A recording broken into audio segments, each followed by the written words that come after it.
Senhor abençoe a vida de cada um de vocês que estão aqui nessa noite. Gente, nós temos algumas cadeiras aqui na frente. O pessoal que está lá atrás, se quiser vir aqui para frente, pode vir. Eu queria pedir já que eu trouxesse a minha água, porque eu já estou com sede. Obrigada.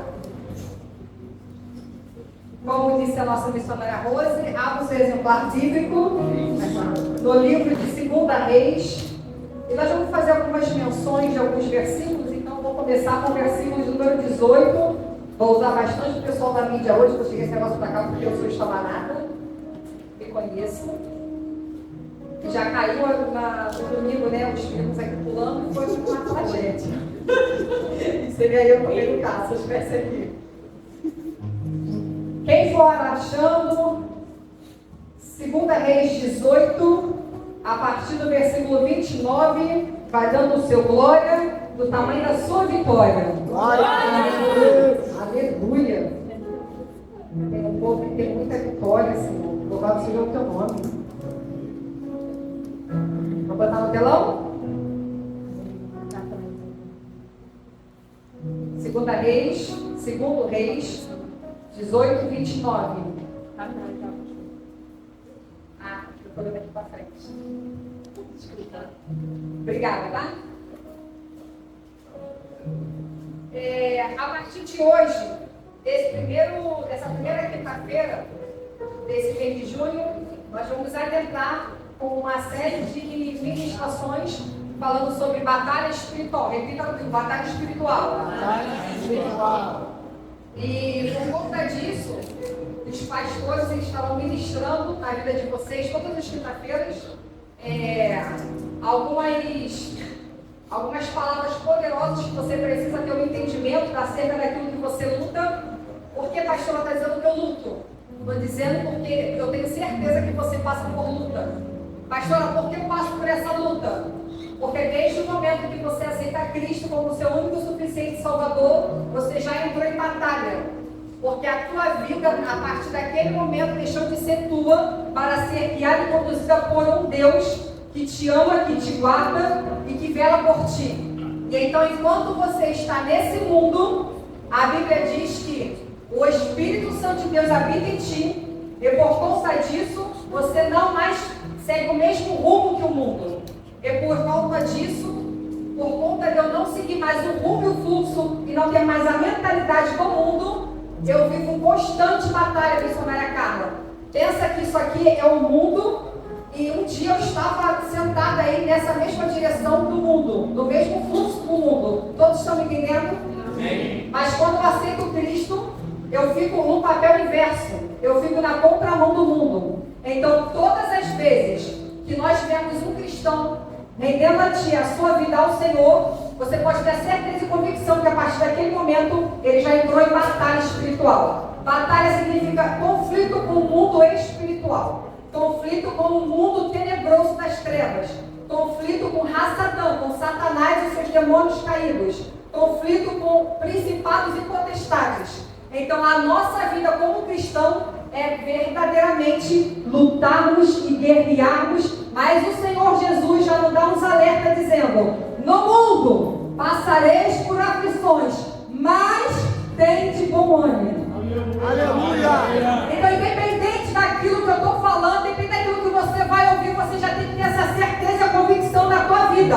No mundo eu vou passar, mas o Senhor está comigo e eu vou enfrentar. Aleluia! Amém, igreja? Amém. Estou só iniciando. Minha água. Obrigada.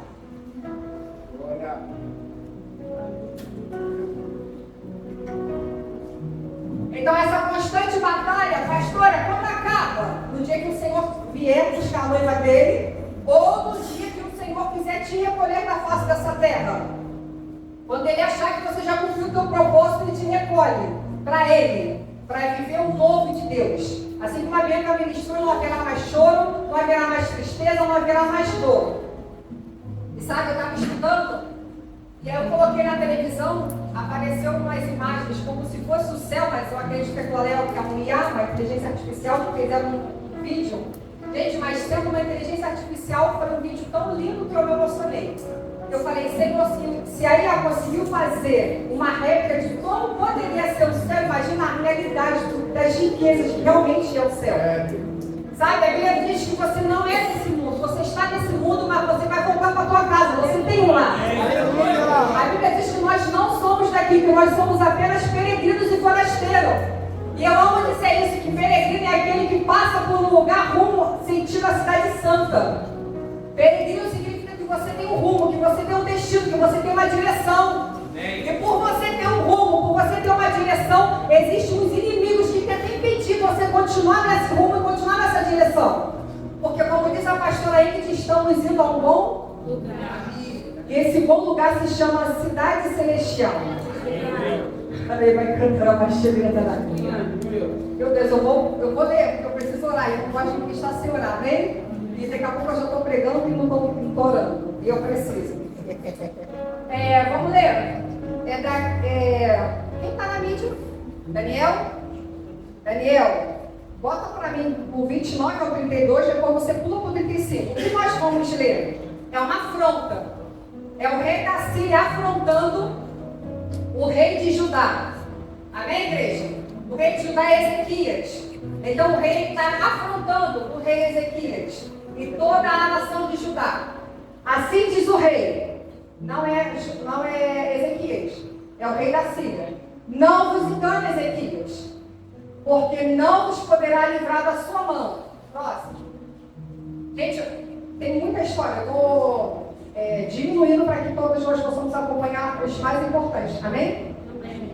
Nem tampouco vos faça, Ezequias, confiar no Senhor, dizendo: o Senhor certamente nos livrará, e esta cidade não será entregue nas mãos do rei da Síria. Olha o desdém que ele está fazendo contra o Senhor de Ezequias, que é o nosso Deus, Yahvé. Não teis ouvidos a Ezequias. Aí ele está dizendo para o povo. Estou mandando um recado para o povo. Olha, vocês não estão ouvindo a Ezequias, não. Porque assim diz o rei da Síria: fazei as pazes comigo e vinde para mim comer, cada um da sua própria vida e da sua própria figueira, vide e figueira. E bebei, cada um da água da sua própria cisterna. 32, por favor. Até que eu venha e vos leve para uma terra como a vossa, terra de cereal e de vinho, terra de pão e de vinhas, terra de oliveiras e de mel, para que vivais e não morrais. Não teis ouvidos a Ezequias, porque vos engana, dizendo: o Senhor nos livrará. Então, esse endemoniado, ele está afrontando o rei Ezequias, que era um rei que tinha vida no altar, e ele estava trazendo para Ezequias e para toda a população de Judá uma grande afronta. Amém, igreja? Amém. E então, como hoje nós estamos iniciando essa série de mensagens sobre batalha espiritual, hoje a primeira mensagem para vocês é a oração. O poder da oração. O poder da oração. Aleluia. O poder da oração. Aleluia. Aleluia. Você entendeu? Glória a Deus. Segundo Reis 19, do 14 ao 19. Daniel, por favor, coloca na tela. Ezequias recebeu a afronta, recebeu a notícia, e eu sei que você faria o mesmo. Diante de uma afronta e diante de uma perseguição, Ezequias então vai buscar o Senhor. Tendo Ezequias recebido a carta das mãos dos mensageiros, leu-a, então subiu à casa do Senhor, estendeu-a perante o Senhor. Aleluia. Próximo. É até o 19, Daniel. E orou. E o que é, igreja? Orou. Perante o Senhor, dizendo: ó Senhor, Deus de Israel, que estás entronizado acima dos querubins, tu somente és o Deus de todos os reinos da terra. Tu fizeste os céus e a terra. Inclina, ó Senhor, o ouvido e ouve. Abre, Senhor, os olhos e vê. Ouve todas as palavras de Senaqueribe, as quais ele enviou para afrontar o Deus vivo. Verdade é, Senhor, que os reis da Síria assolaram todas as nações em suas terras. Próximo. E lançaram no fogo os deuses deles, porque deuses não eram senão obras de mãos de homens, madeira e pedra, por isso os destruíram. Agora, pois, ó Senhor, nosso Deus, livra-nos das suas mãos, para que todos os reinos da terra saibam que só tu és o Senhor Deus. Meu amigo Espírito Santo, seja bem-vindo em nosso meio. Nós atraímos a tua presença. Seja entonizado em nosso meio nessa noite. Amigo Espírito Santo de Deus, venha manifestar na tua plenitude nessa noite. Venha ministrar, Senhor, nos nossos corações a tua boa palavra, porque a tua palavra é pura, a tua palavra é escuta, a tua palavra é viva, a tua palavra é eficaz. A tua palavra, Senhor, é apta para discernir pensamentos, Senhor. A tua palavra gera em nós mudanças de transformações de mente, Senhor. A tua palavra é poderosa nos teus grandes feitos, ó Pai. Então vem nessa noite, Espírito Santo de Deus, manifestar na vida dos teus filhos a tua poderosa porção da tua palavra, Senhor. Dá-nos iluminação aos nossos entendimentos, para que possamos discernir, ó Pai, a tua profundidade, a tua largueza, Senhor, do teu amor. Pai, que nessa noite nós possamos entender e compreender que só tu és Deus. Só tu és Deus. Só tu és Deus. Tu és o nosso Deus. Tu és o nosso Deus. Tu és o amado da nossa alma. Tu és o amado da nossa alma. A ti, Senhor, nós tributamos toda a honra que lhe é devida. A ti, Senhor, nós rendemos as nossas vidas. Fala conosco nessa noite, porque damos sede de ti, Senhor. Nós anelamos pela tua presença, Pai. Nós anelamos pela tua presença, Senhor. Então vem nessa noite com a tua glória.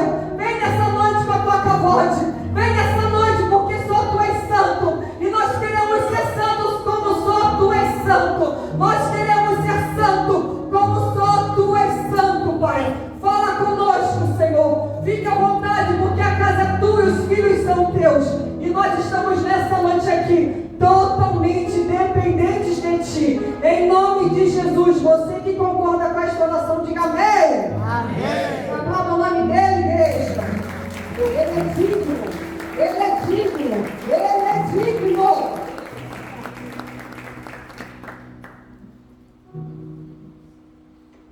Escuta. Nesse momento, Ezequias ora ao Senhor.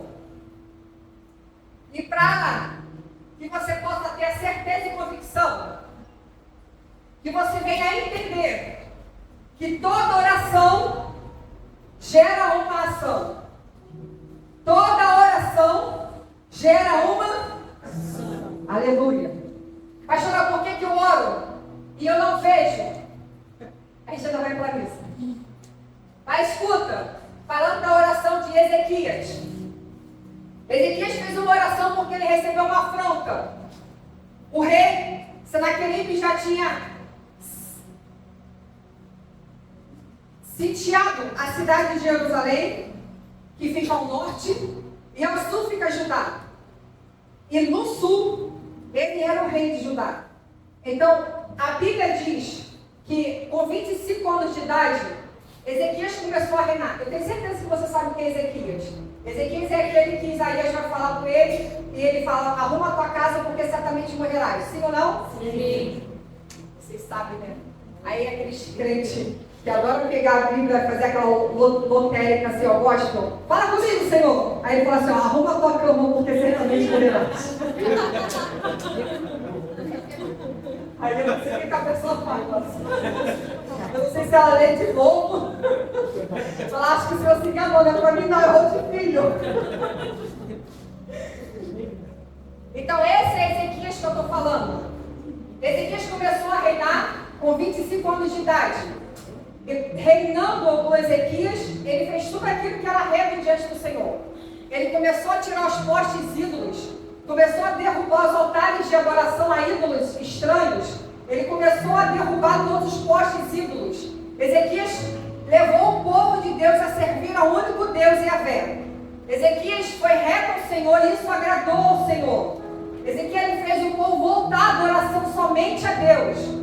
A Bíblia diz que quando o povo estava sendo peregrino pelo deserto, junto com Moisés, por conta de uma murmuração, o Senhor enviou umas serpentes abrasadoras que mordiam a população, e conforme eles eram picados, eles iam morrendo. Então o povo chegou para Moisés e falou: Moisés, nós pecamos, faz alguma coisa, ora aí para que o Senhor venha parar com essa maldição sobre as nossas vidas.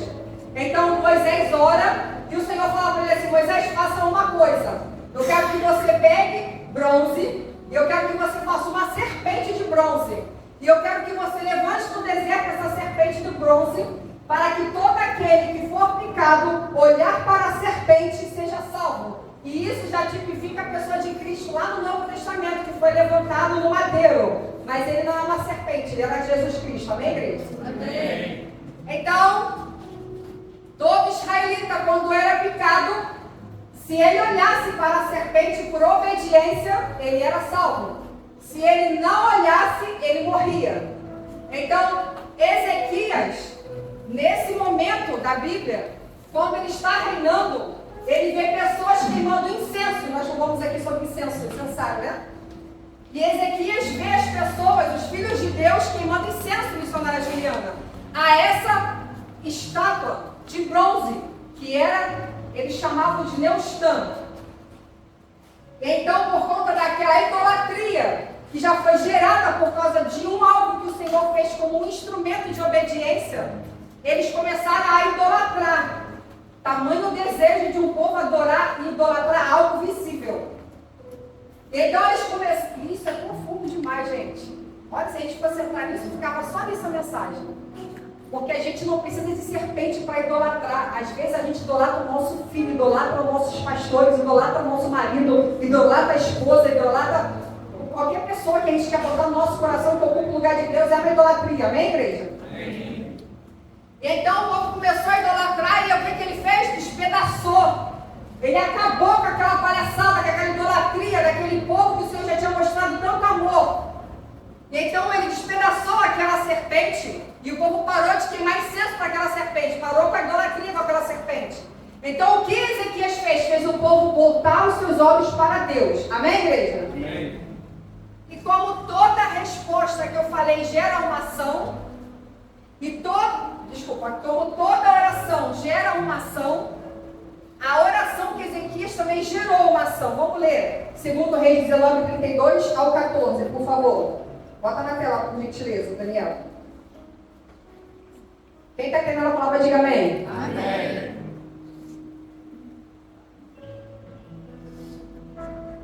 Ai, falta de ver. Estudei. 19, 32 ao 34, vou pedir? Sim. Vamos ler? Eu quero que toda a igreja leia. No 3. 1, 2, 3. Deus, e assim diz o Senhor acerca do rei da Síria. Quem está falando? O Senhor. Quem está falando? O Senhor. Ele está respondendo a oração de Ezequias. Continue, igreja, por favor. Não entrará nesta cidade, nem lançará nela flecha alguma. Não virá perante ela com escudo, nem há de levantar tranqueiras contra ela. Vai. Pelo caminho por onde vier, por esse voltará. Mas nessa cidade não entrará, diz o Senhor. Porque eu enviei essa cidade para a livrar, por amor de mim e por amor do meu servo Davi. Amém, igreja? Aleluia. Pode glorificar o nome do Senhor. Então, Ezequias recebe uma afronta. E o que ele faz diante dessa afronta? Ele entra na casa do Senhor e ora. Então, quando ele ora, logo de imediato a resposta vem. Gente, a oração, ela move a mão de Deus. A oração, porque ela é poderosa, pastora. Porque a oração, ela tem poder de ligar céu e terra. Tudo aquilo que é ligado na terra será ligado no céu. Amém, igreja? O céu, ele está pronto para manifestar. O céu, ele está pronto para realizar. O que falta? Eu fazer. O que falta é eu tomar minha posição. O que falta é o meu posicionamento de saber quem eu sou em Cristo e a autoridade que eu tenho nele para clamar e o céu manifestar. A palavra do Senhor diz assim, Mateus 6,6. Entra no teu quarto, fecha a porta e ora o teu pai em secreto, porque em secreto ele vê e te recompensará. Então a manifestação que você vê os ungidos do Senhor realizar é aquilo que ele faz no secreto, quando ninguém vê, mas o pai vê. E aí a recompensa vem quando ele está diante da tua vida orando por você e o Senhor usa ele para você. Isso é a recompensa do céu. É da busca que ele faz no secreto e o Senhor manifesta para que todos vejam o que ele faz no secreto. Aleluia! Então você precisa manifestar o reino de Deus. Amém, igreja? Amém. Porque se você tem orado dentro do teu quarto, em secreto, ele vai te recompensar e todos terão a recompensa do Senhor na tua vida. Amém, Amém igreja? Amém. Então escuta, Ezequias recebeu uma afronta, ele ora, e então o Senhor manda o servo dele, o profeta, ir lá para Ezequias e dar a resposta. Olha, Ezequias, eu ouvi a tua oração. Olha, igreja, eu ouvi a tua oração. Olha, filha, eu ouvi a tua oração. Olha, filho, eu ouvi a tua oração. E por eu ter ouvido, eu estou te dando uma resposta. Aleluia. Sabe o que é isso, igreja? É um despertamento para que você volte a intimidade da tua oração de secreto com Ele. É um despertamento para que você volte a tua intimidade com Ele. Porque oração significa você orar a Ele, ter intimidade com Ele e buscar a Ele. Porque enquanto eu estou orando, eu estou falando com Ele. Quando eu leio a Bíblia, é Ele falando comigo. Então existe uma troca, existe um diálogo, existe uma busca. E é necessário que eu faça a minha parte. Sabe, a Bíblia, em momento nenhum, Samuel, você vai ver os discípulos falar assim: mestre, me ensina a expulsar demônio. Você não vai ver isso na Bíblia. Você não vai ver mesmo Samuel. Os discípulos falam assim: mestre, me ensina a curar. Vocês não verão isso, mas vocês verão. Mestre, ensina-nos a orar. Aleluia.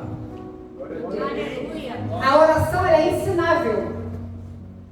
A oração ela é aprendida. Pastor, eu não sei orar. Às vezes eu chamo a Brenda, vamos orar. Ah, gente, falar isso, eu quero bem contar uma coisa para vocês que é muito bom. Eu preciso compartilhar com vocês. A Bíblia diz: compartilhar a alegria, o choro também, mas eu não gosto de chorar não. Mas como eu gosto de sorrir muito, eu vou compartilhar com vocês. Domingo nós estávamos aqui celebrando o Senhor pelo 6º ano da nossa igreja, amém? Amém. E enquanto nós estávamos aqui celebrando o Senhor, adorando a Ele, agradecendo a sua santidade, as nossas crianças estavam sendo batizadas com o Espírito Santo na igreja. As crianças caíram. Já coisa aqui, é certo? Eu vou programar todo mundo. A pastora sentou do meu lado e falei: ai, que bonitinho, eu tenho que aprender. Que agora mudou. Eu erro, tá, gente? Perdoa. Escuta. Teve criança que caiu no poder lá. E as que não foram batizadas sentiram uma comoção tão grande que todas elas prantearam e choraram sentindo a presença do Espírito Santo. Gente, o Senhor está voltando. O Senhor está voltando. Aleluia. Sabe, essa série de mensagens é para que haja um despertamento na tua vida espiritual. O reino do céu, ele não reconhece as tuas conquistas.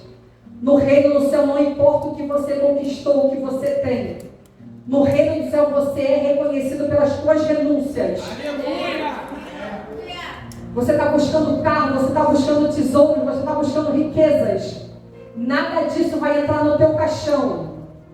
Mas uma coisa eu te digo, que quando você fechar os teus olhos e o teu espírito não estiver mais no teu corpo, os anjos do Senhor, que são os nossos conservos, virão te buscar e vão te levar direto para o Senhor de Abraão. E lá não vai ter carro, lá não vai ter o que você está procurando na face dessa terra. Então deixa de ser um pouco carnal e começa a ser mais espiritual. Porque a Bíblia diz: buscai as coisas que são do alto, as coisas que são eternas. Para de ser mundano e para de procurar as coisas que são passageiras, que são perecíveis, que são corruptíveis. Porque nem o teu corpo não vai ser da forma que ele está. O teu corpo ele será transformado para um corpo incorruptível. Sabe, esse meu braço pelantoso aqui, essa pele cheia de ruga, não vai ter, gente. Eu vou ficar novinha. Eu vou ficar lindinha.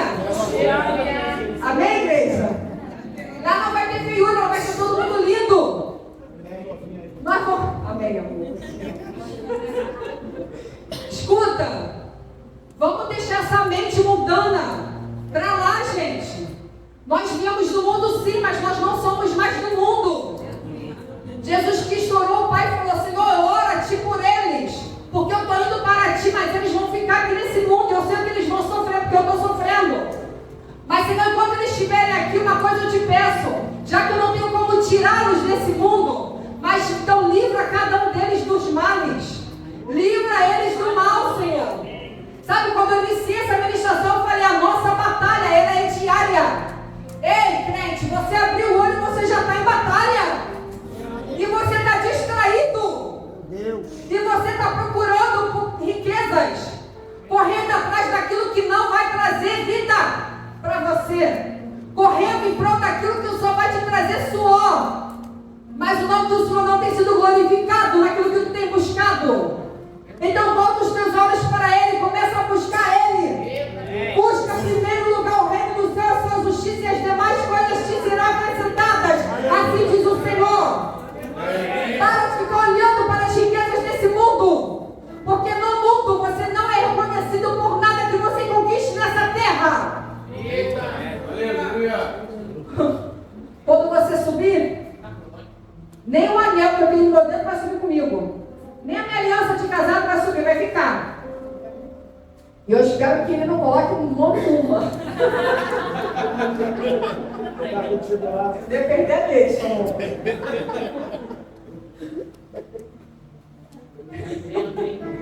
Quem está entendendo, diga amém. Amém. Sabe?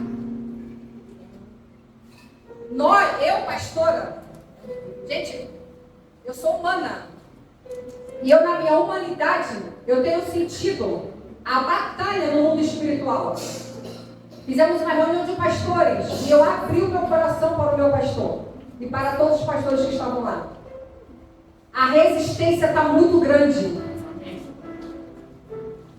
A procrastinação está querendo nos alcançar. O marasmo da fé já pegou muito crente. Mas é noite de despertamento. Aleluia! Porque se eu estou aqui com uma voz profética do Senhor, Ele está dizendo para você, desperta, porque ainda dá tempo.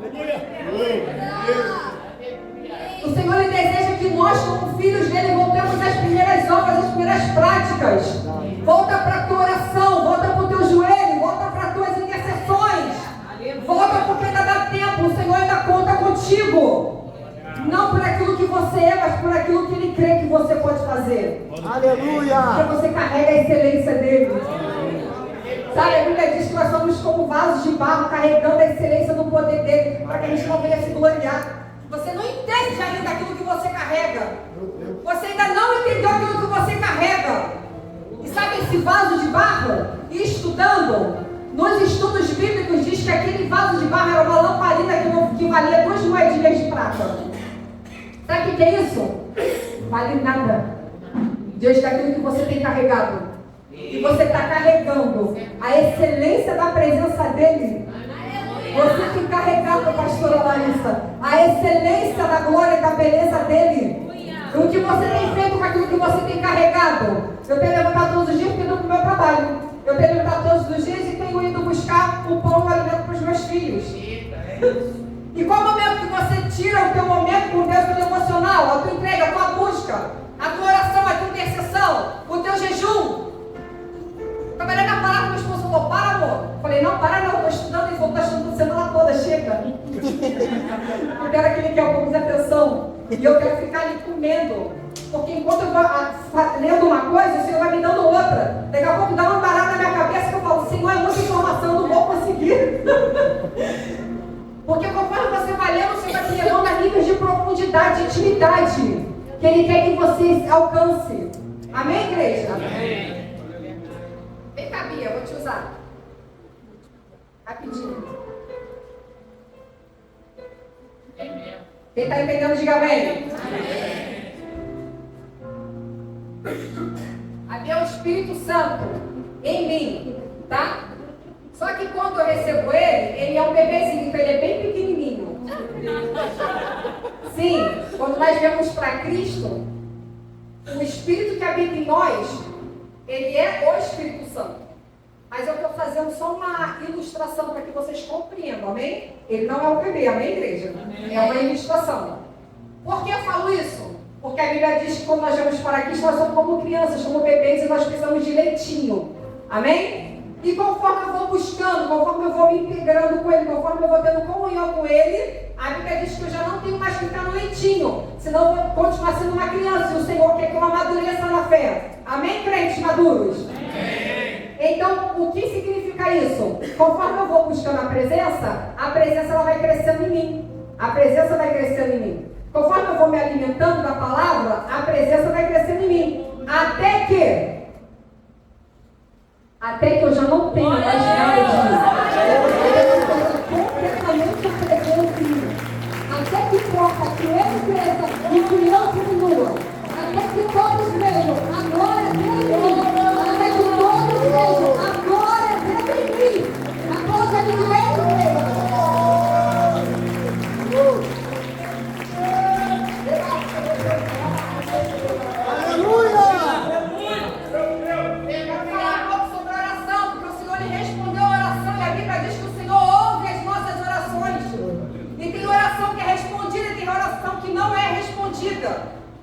Mas todas as orações são ouvidas.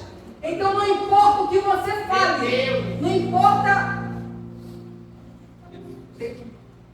coisas de minhas palavras, vou usar. Não importa, vou falar agora que é uma bobagem que você fala na oração. Você tem um amigo que se chama Espírito Santo, que é o intercessor. Aí ele pega aquela bobagem que você falou e ele não leva isso para Deus, porque ele filtra. Entendeu? Ele é o nosso filtro. Então, quando a tua oração chega para Deus, ela já chega de uma forma mudada, diferenciada. Não, Senhor, não é isso que ele quer dizer, não. Então, já fala aquela coisa. Entendeu? Releva. Tá até PM, Senhor. Sabe como é que é as mulheres? Então, escuta. Fala com o Senhor. Ele quer te ouvir. Você tem que falar. Amém, igreja? Amém. Tem uma pessoa na Bíblia que orou muito. E o pastor Ezequiel falou sobre ela, Ana. A Bíblia diz que Ana, todos os anos subia no templo em Siló para adorar o Senhor, porque de ano em ano as pessoas tinham que ir para Siló para poder adorar, porque ela ficava no templo. E quando chegava lá, as pessoas tinham que ofertar, fazer sacrifícios. E Ana ficava amargurada porque ela queria ter um filho e Ana não gerava. Só que a Bíblia diz que Ana começou a orar. E a oração de Ana foi ouvida, foi respondida, e Ana gerou, e o nome do filho dela se chama Samuel, é ele mesmo. A Bíblia diz que Ana orou, o Senhor ouviu, atendeu e a madre dela abriu. O que você quer dizer com isso, pastora? É que às vezes o Senhor precisa fazer você ter falta de algumas coisas para levar você para a oração. Verdade. Se Ana estivesse completa, Ana não estaria amargurada lá no templo orando: Senhor, me dá um filho. Senhor, me dá um filho. De ano após ano, Ana orava, pedindo ao Senhor um filho. A sua vida, e coloca amor nas minhas palavras, nunca será um mar de rosas. Porque assim como eu falei no início, você está em Cristo. E como você está em Cristo, você é santo. E por você ser santo, você está no mundo de trevas, haverá um combate.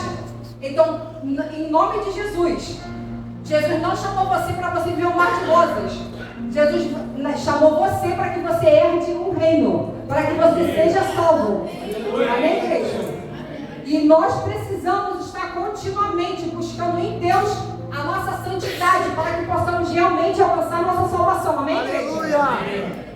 Então escuta, Ana, a esterilidade de Ana é o que gerou nela uma oração. Eu vou melhorar. O que está faltando na tua vida é o Senhor permitindo para que você inicie as suas orações. O que está te fazendo falta hoje é o Senhor permitindo para que, assim como Ana, que tinha falta de um filho, através dessa falta que ela sentiu na vida dela, ela buscou o Senhor em oração. Então, o que te falta hoje, o que ainda te falta, vou melhorar minha frase, aquilo que ainda ainda te falta hoje é permissão do teu pai, querendo que você se aproxime mais dele. Aleluia. Porque você vai gerar. Porque você vai gerar. Glória. Porque você vai gerar. Creio. Amém, igreja? Aleluia. Ana gerou, igreja. Se Ana gerou porque orou, fala assim: eu oro. Eu oro. Eu vou gerar. Eu vou gerar. Aleluia. Quando tudo está muito bem, a nossa tendência da nossa alma é descansar. É relaxar, espiritualmente falando. A gente pode descansar, pastora, é errado deitar e dormir? Não, gente, pode deitar e dormir, eu também amo dormir. Mas ao tempo de todas as coisas, a Bíblia diz que debaixo do céu há um propósito, um tempo para todas as coisas. Então, se eu tenho um propósito, eu tenho um tempo de dormir, eu tenho um tempo de levantar, eu tenho um tempo de viajar, eu tenho um tempo de buscar, eu tenho um tempo de chorar, eu tenho um tempo de prantear, eu tenho um tempo de sorrir. Há tempo para tudo. Falando sobre isso, o Senhor me trouxe a memória agora aqui. Davi pega com Betseba, adultera, e ela gera uma criança. Essa criança nasce e nasce enferma, nasce com uma enfermidade. Davi se prostra no chão e faz um jejum, se eu não me engano, de 7 dias. Ele fica sem comer e sem beber, e as pessoas ficam querendo falar com ele, mas ficam com medo, porque ele está ali totalmente em estado de humilhação diante do Senhor, pedindo ao Senhor misericórdia por a vida daquela criança que nasceu e já nasceu com uma enfermidade. E aquela criança enferma vem a óbito. Então eles chegam com muita cautela, Davi. Deixa eu te falar uma coisa. Eu sei que você está aí, né? Frustrado, faz de cinzas, mas a criança morreu. Davi falou o quê? A criança morreu. Tá bom. Davi se levanta, toma seu banho, coloca as suas vestes reais e começa a se alimentar. Então há tempo de prantear, há tempo de todas as coisas. Mas quando ele ouve a notícia, ele sabe, eu não posso fazer mais nada. Eu fiz enquanto eu podia fazer. Agora que já foi, eu não tenho mais que fazer nada. Então escuta, para de ficar pronteando por aquilo que já passou. Começa a buscar por aquilo que ainda está por vir. Aleluia. Amém, igreja? Gente, o Senhor está falando muito. Eu espero que você esteja recebendo aquilo que o Senhor está falando. Pastor, o que eu tenho que orar? Como eu devo orar? Já falamos de batalha? E batalha, deixa eu te falar uma coisa. Quanto mais guerra você enfrenta, é porque maior é o teu propósito. Pastor, eu estou numa peleja, pastor, eu estou numa guerra, pastor, eu estou passando uma luta, é porque grande é o teu propósito. É porque está vindo coisa grande por aí. Jesus Cristo, quando ele veio nesse mundo, como eu falei, ele disse, vocês vão ter aflições. É uma afirmação. Mas tem de bom ânimo. Olha ele te dando ânimo, mas tem de bom ânimo. Você vai vencer. Jesus, quando veio nesse mundo, pastora Raquel, ele chorou muito triste, angustiado, no Getsemane, no jardim, no lugar de prensa. E a Bíblia diz que ali ele orou. E isso é lindo demais, porque Jesus é o nosso Deus encarnado na terra. E ele mesmo, sendo Jesus, se esvaziou de si mesmo, se humilhou. E a Bíblia diz que ele agora está naquele jardim. E a Bíblia diz que ele coloca o joelho dele no chão, levanta as suas mãos e começa a orar ao Pai. E esse muito triste que a Bíblia enfatiza para nós nos evangelhos, no grego, significa perilupos. Muito triste. Perilupos. Por que muito triste? Gente, eu estou falando de Jesus. Quem aqui já esteve muito triste? O teu Senhor também já esteve muito triste. E passou. A tua tristeza também tem tempo para passar, amém? Jesus estava perilupos, estava muito triste. Mas por que essa tristeza? Porque ele enfrentava uma morte de cruz? Não. Porque ele já estava acostumado, porque os romanos, a pior morte que era a morte de cruz, de crucificação. Então ele já sabia como seria a sua morte. Ele não estava triste por conta da morte que ele enfrentaria. Ele estava triste pela distância do Pai que ele queria. Melhorar.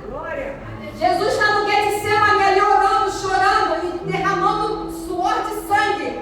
Perilupos, muito triste. Não porque ele já estava para ir para um lugar da sua crucificação, e sim porque ele sabe sabia que naquele momento o pai se distanciaria dele, seria ele sozinho carregando todo o pecado da humanidade sobre a vida dele. Mas mesmo o presbítero Samuel, ele sabendo que ele enfrentaria esse distanciamento do pai dele, do nosso Abba, do nosso paizinho, ainda assim, Eliane, ele colocou o joelhinho dele no chão e orou. Muito triste. O que você faz quando você está triste? Você vai para o WhatsApp. Ai, amiga, tô tão triste. Ai, emoji de tristinho. Ai, meu Deus mesmo. As minhas tristezas eu coloco aos pés do Senhor. Eu falei aqui para vocês, eu não gosto de chorar, eu gosto de sorrir. Porque a alegria do Senhor é a minha força. E eu, como filha dele mesmo, eu gosto de mostrar para as pessoas a alegria que o Senhor habita em mim. Mas quem disse que eu não choro? Eu choro quase todo dia, gente. Eu choro vendo televisão, eu choro buscando o Senhor, eu choro ouvindo louvor. Eu chorei vendo a inteligência artificial fazendo o céu. Gente, eu choro muito. Eu choro de soluçar. Eu choro de alegria de ver o sextão da igreja. Eu chorei de alegria. Eu choro de ver a pastora ministrando, dando o primeiro seminário dela de libertação. Eu choro vendo as pessoas avançarem em Cristo. Tem choro de alegria, tem choro de regozijo, mas também tem choro de tristeza. Só que eu acredito que poucas vezes vocês me verão chorando de tristeza aqui nesse lugar. Porque ainda que eu suba por essas rampas muito triste, pelucos, eu vou me chegar aqui, vou dobrar o meu joelho e falo para o Senhor: Senhor, eu estou na tua casa e a tua alegria é minha força. Aleluia! Então pega essa tua tristeza e coloca no joelho, porque quando você se levantar, ela vai permanecer lá. Gente, eu preciso entrar na mensagem. Estou falando e não tem na mensagem. Você acredita nisso? Oh, meu Pai do céu. Ei, deixa eu ver. Oh, Senhor, me ajuda, Senhor. Então vamos lá. Existem alguns níveis de oração. Daniel, coloca para mim, por favor, que o meu tempo está acabando. 1 Timóteo 2:1.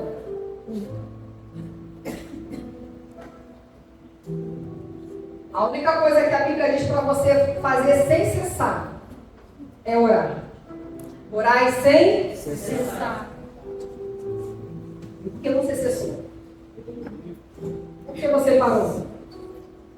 Tem uma ordem para você, ó. Orar sem cessar. Então não para não. Volta. Ah, estou triste. Ah, essa situação que eu passei me feriu. Ah, essa espera tá tirando as minhas energias, tirando as minhas forças. Volta a orar. Volta a orar porque o teu Pai ouve. E Ele vai te recompensar. 1 Timóteo 2:1, botou? Amém, Daniel? É 1 Timóteo 2:1.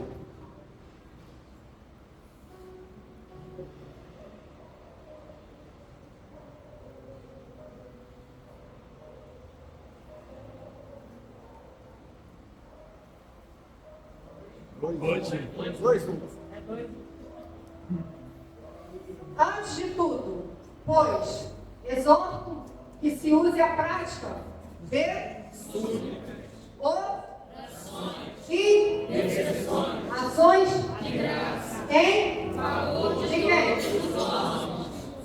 Então, esses são os níveis de oração. Primeiro nível, súplicas. Repita comigo, primeiro nível, súplica. Súplica, no original, significa deprecação. E essa oração, ela é feita no âmbito judicial. Gente, deixa eu esclarecer algo aqui para vocês, que vocês entendam.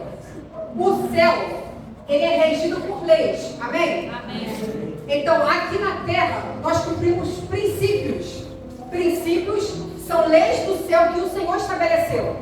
Então, quando você quebra um princípio, você está quebrando uma lei do céu, amém, igreja?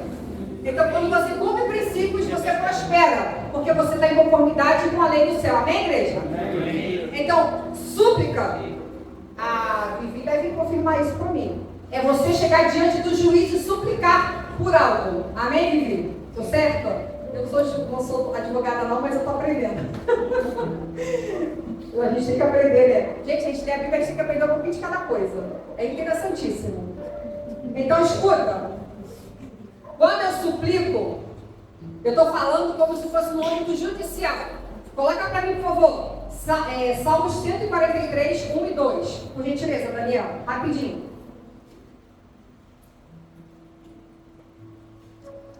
Salmos 143, 1 e 2. Certo? Isso aqui é o salmista suplicando. Amém, igreja? Atende, Senhor, a minha oração. Dá ouvido às minhas súplicas. Responde-me segundo a tua fidelidade, segundo a tua justiça. Para aqui. Por que justiça? Porque ele está falando com o juiz nesse momento. É como se ele tivesse uma jurisdição e ele está diante do juiz e ele está suplicando a ele. Amém, igreja? Então, quando você tiver que suplicar, você é como se você estivesse num tribunal de Cristo, no tribunal de Deus. E você está orando e fazendo uma súplica em favor de algo. Em favor de reino, em favor de povos, em favor de algo. Amém? Amém. Quem entendeu isso, diga amém. Amém. 2. Não entres em juízo com o teu servo, porque à tua vista não há justo nenhum vivente. Ele está falando sobre juízo, sobre justiça. Coloca para mim, por favor, Mateus 6:9. Mateus 6:9, a oração. Pastora, que oração que você vai botar? Vou botar a oração universal. Qual é a oração universal? Pai Nosso. Todos nós sabemos fazer o Pai Nosso? Na igreja aqui a gente ensina as nossas crianças a orar o Pai Nosso. E eles aprendem todinhos. Então você pode colocar o teu filho para orar o Pai Nosso na tua casa, porque ele já sabe. Se ele não souber, você me fala. Ele faltou a aula, então. Aí os discípulos falam, em Lucas 1:11, se eu não me engano, eles falam, Senhor, ensina-nos a orar. Porque João ensinou os seus discípulos a orar, então ensina-nos a orar. E então Jesus, ele vai e ora. Só que o lindo disso, eu falei outro dia para a Manu, é que o Senhor, ele está nesse momento, ele faz uma oração em aramaico. Por que aramaico, pastora? Porque o hebraico, no Antigo Testamento, era a língua que o Senhor falava com os filhos dele. Então, no entendimento deles, para os judeus, toda vez que a pessoa falava em hebraico, era como se fosse algo muito ligado somente ao povo judeu. Então Jesus, ele vai ensinar uma oração falando em aramaico. Por quê, pastor? Porque o Senhor Jesus está querendo quebrar um tabu estabelecido pelos judeus, achando que eles são os melhores do que alguém. Então Jesus, ele faz uma oração em aramaico para que todos possam ter acesso a Deus. E ele inicia essa oração falando, Pai Nosso que estás no céu. Quando Jesus fala Pai, ele está gerando nos filhos dele já uma identidade. Ele vai cantar a baixinha. Aleluia! Entendeu?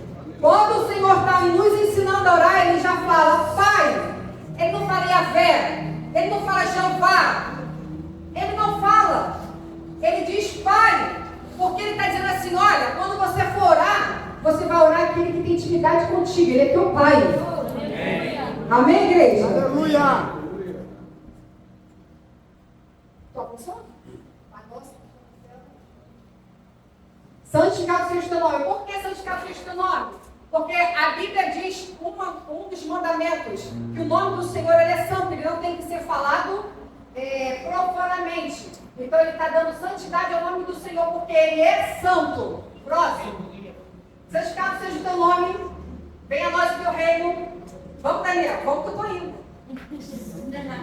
Venha o teu reino, faça-se a tua vontade. Olha que coisa linda. Ele está falando, venha o teu reino. Reino fala de poder. Vem com o teu poder sobre a nossa vida nessa terra, Senhor. Faça-se a tua vontade. Ele vai sempre falando, Senhor, o Senhor está ensinando a nós, uma oração, é um modelo, tá, igreja? Quando a gente orar, a gente tem que orar. Senhor, faça a tua vontade. Ou seja, Senhor, não seja feita a minha vontade.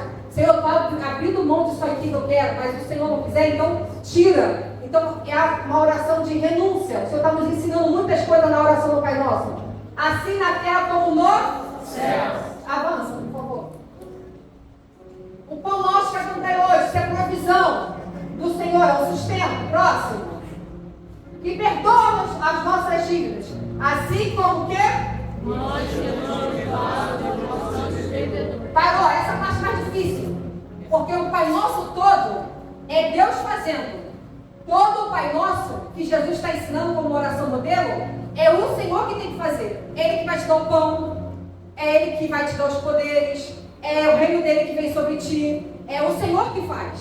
Agora entra numa parte que eu que tenho que fazer. Perdoa, Senhor, as minhas dívidas, assim como nós temos perdoado os nossos devedores. E essa parte aqui é uma parte muito importante para nós cristãos, porque nós precisamos perdoar aquele que tem nos causado danos. Nós precisamos aprender a perdoar, porque a Bíblia diz que se nós não perdoarmos, o Senhor tampouco perdoará também os nossos pecados. Porque enquanto era Deus fazendo, estava maravilhoso. Mas agora, Glaucio, é eu que tenho que entrar em ação, eu que tenho que fazer. A minha parte, a minha função, a minha responsabilidade. E nessa parte da responsabilidade, muito crente para de orar. Eu não estou falando que você ora o Pai Nosso todo dia, nem estou falando que você ora todo dia, eu estou falando que isso é um modelo. Então o modelo de Jesus é: perdoa os meus pecados, assim como eu tenho perdoado. Cadê o teu eu que não tem perdoado nada? Porque aquilo que aquela pessoa fez ainda está no teu coração. Porque o teu pastor te chamou no gabinete e te deu uma pressa, porque ele sabe o teu potencial, quer ver você avançar, e você levou aquilo como uma seta no teu coração. Batalha. É sobre isso que a gente está falando, é batalha. Cadê você reagir àquilo que a pessoa falou? Ai, fulana, você tá fofinha. Pronto. A pessoa está se achando já pepa. Ai, eu estou no meu coração, não gosto mais de fulana. Ei, vai orar o Pai Nosso.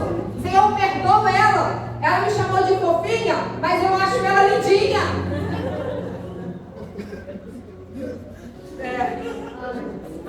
Gente, eu estou fazendo vocês para poder quebrar o clima, para que vocês entendam a seriedade daquilo que o Senhor está falando na oração. Amém, igreja? E não nos deixe cair em tentação. Ele sabe que vocês serão tentados. Jesus sabe que nós somos tentados. Porque a tentação faz com que a gente caia. A tentação é algo que faz a gente, de verdade, praticar aquilo que o nosso espírito não quer praticar. A tentação é uma força opressora que nos leva a lugares que o nosso espírito não quer que você esteja mais nesses lugares.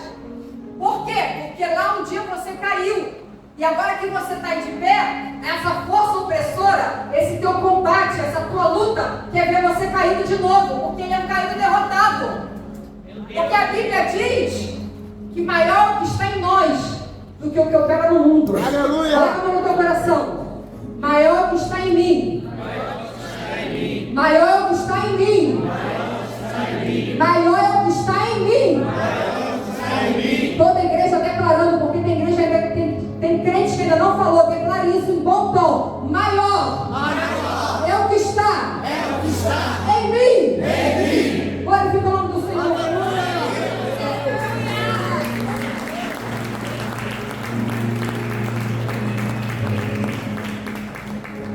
Tenho medo do demônio, tenho medo dos capirotos, tenho medo do raçatão, tenho medo do curupira, tenho medo do quebra-brás. Gente, não precisa ter medo. A Bíblia diz que lá na cruz, escuta, Efésios, se eu não me engano, a Bíblia diz que o Senhor despojou os nossos inimigos. Sabe o que é despojar? É desarmar. Eles não têm mais armas. Eles estão despojados. Eles não têm mais como vir contra você. A Bíblia diz que nós vamos ver eles. E nós vamos olhar e vamos dizer: é isso? Esse verme que era você? E você está botando ele como um grandão, um chifrudão, uma cauda enorme. Ei, para com isso. Maior o que habita em você do que ele que opera no mundo. Porque a raiva dele é que um dia ele foi como você. Um dia ele estava no Éden. Um dia ele também tinha poderes. Hoje ele tem força. Mas aquele que venceu tem todo o poder. Aleluia! E ele compartilhou comigo contigo, Vivi. Nós temos esse poder. Porque a Bíblia diz que eis que vos dou autoridade para pisar em serpentes e escorpiões. Eis que vos dou autoridade para pisar em serpentes e escorpiões. Você tem autoridade em Cristo Jesus, igreja.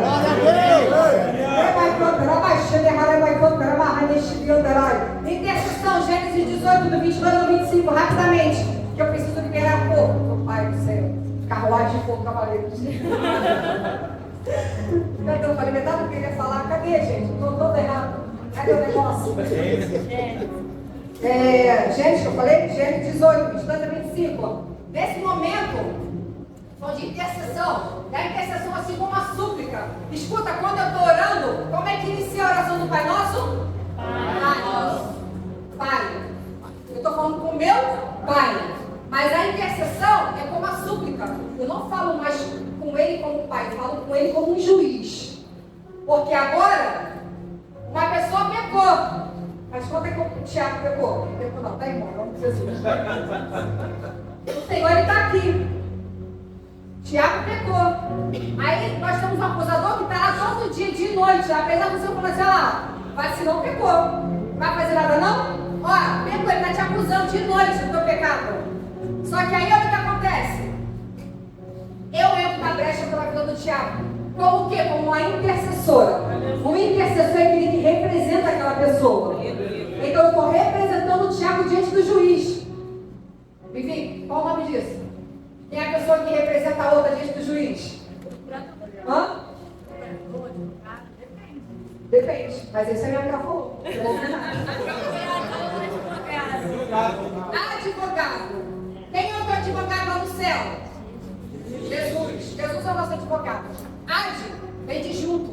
Advogado vem de vogal. É aquele que fala junto do Pai. Senhor, libera ele. Senhor, ele já está justificado. Senhor, ele já está perdoado. Então, quando eu me coloco na brecha para a vida do Tiago, eu me torno uma intercessora, uma representante do Tiago diante do juiz. Porque quando eu intercedo, Bianca, eu não falo mais com meu pai. Quando eu intercedo, eu tenho que saber quem eu sou em Cristo e saber toda a jurisdição do céu. Senhor, em nome de Jesus, ele pegou, mas a tua palavra diz que aquele que confessar os teus pecados serão perdoados. Senhor, a tua palavra diz, aí eu vou na lei. Eu entro na jurisdição do céu. Porque eu estou combatendo contra o acusador que está acusando meu irmão. Aleluia! Quem são os intercessores? Levanta a sua mão. Raros são os intercessores. Raros são os intercessores. Romanos 15, 30. Eu preciso terminar. Vai, Daniel, estou terminando. Corre, meu filho.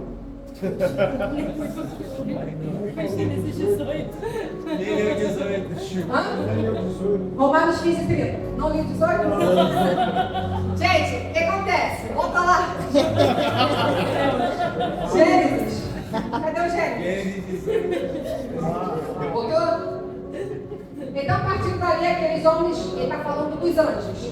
O Senhor falou, quero que vocês vão lá destruir Sodoma e Gomorra. Os anjos saem da presença de Moisés e do Senhor e vão destruir. Aí tá, então partindo dali, aqueles homens e foram, homens são anjos. E foram para Sodoma, porém Abraão, ele falou Moisés, né? Não, tá, Abraão. Abraão permaneceu ainda atrás do Senhor, próximo. E aproximando-se a ele, disse, destruirás o justo com ímpio? Olha a intercessão, novamente de justiça.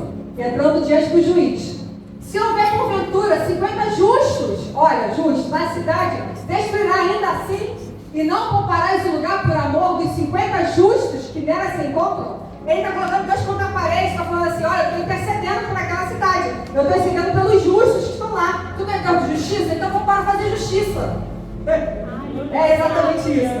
É diante do Senhor com autoridade, sabendo quem você é, e ele diante de você como um juiz. E aí o Senhor vai e responde, eu vou abreviar isso aqui, bota para mim lá, Romanos 15, 30. E aí o Senhor fala para ele, não, enquanto tiver 50 justos lá, a terra não será destruída. E aí ele vai diminuindo aos poucos, ou seja, ele está intercedendo pela vida do seu sobrinho Ló, que estava dentro de Sodoma e Gomorra, amém? Que você seja intercessor na vida dos teus parentes, que estão precisando das tuas intercessões, das tuas orações, das tuas súplicas, dos teus clamores. Romanos 15, 30. Olha Paulo falando. Paulo está em Roma, ele precisa ir para Jerusalém, levar uma oferta para a cidade de lá. Ele sabe que vai passar perrengue, porque o pessoal está com ira contra ele, contra os cristãos, estão perseguindo. Paulo está sabendo que ele está indo para um campo de batalha, e o que ele faz? Rogo-vos, pois irmãos, por nosso Senhor Jesus Cristo e também pelo amor do Espírito, que luteis juntamente comigo nas orações. Então, é isso, pastor. Quando eu li isso, eu lembrei de você. Porque a nossa pastora, ela fala assim no grupo: gente, eu preciso que vocês orem por mim. Eu acho isso lindo. Ela tem a humildade de reconhecer que ela precisa ser coberta de oração. Ela está cumprindo a Bíblia, porque Paulo... Gente, Paulo é Paulo. Paulo é Paulo. Paulo está pedindo oração, missionária Juliana, para que o povo comece a orar por ele, porque ele sabia o que ele estaria enfrentando. Então escuta, quando você souber que você está no campo de batalha, peça que soldados se levantem a teu favor e intercedam. Aleluia! Vamos finalizar? Ações de graça, bota para mim Salmo 9, 1 e 2. Outro nível de oração, ações de graças. Quando eu oro antes, dependência. Quando eu oro durante, comunhão. Quando eu oro depois, gratidão. É um salmo de gratidão. Louvar-te-ei, Senhor. De todo o meu coração contarei todas as tuas maravilhas. Alegrar-me e exultarei em ti. Ao teu nome, ó Altíssimo, eu cantarei louvores. O salmista está dando graças ao Senhor pela grandeza do Senhor, graças ao Senhor pela tua bondade, graças ao Senhor. Tem um louvor, um salmo que fala: render graças ao Senhor e engrandecerei o teu nome, ó Altíssimo, e anunciarei de manhã a tua bondade e pelas noites a tua fidelidade. Então, em todo o tempo, rendam graças ao Senhor. Rendam graças ao Senhor. Rendam graças ao Senhor. Porque o Senhor, Ele gosta da gratidão. E quanto mais graça você dá, mais graça você recebe. Sabe que teve um grupo de pessoas lá nos Estados Unidos que tinha uma sala com muitos jovens estudando. E pegaram esses jovens, separaram 30 e falaram assim: olha, eu quero que vocês escrevam todos os dias, eu agradeço. E começa a agradecer, começa a escrever agradecimentos, começa a escrever coisas que agradeço por algum motivo. Vocês precisam botar aí que agradece, eu agradeço, eu agradeço, eu agradeço. Pegaram esses jovens e fizeram um estudo com eles, com a mente deles, e viram que no córtex frontal, aqui na parte que a pessoa aprende, do aprendizado, do ensino, essa parte, ela evoluiu. Ela cresceu, ela aumentou. E os outros que não escreveram nada de gratidão, que ficaram lá naquela outra sala, permaneceu da mesma forma. E ambos estavam estudando as mesmas coisas. Qual a diferença? É que uns reconheceram a gratidão. Então, muitas coisas acontecem não só no espiritual, mas também no teu próprio corpo físico, quando você é grato por alguém. Amém, Amém, igreja? Se coloca de pé, gente. Eu preciso sair daqui. Cristiane, eu vou vir correndo. Me ajuda. Me ajuda que arrumou o pastor para sair daqui.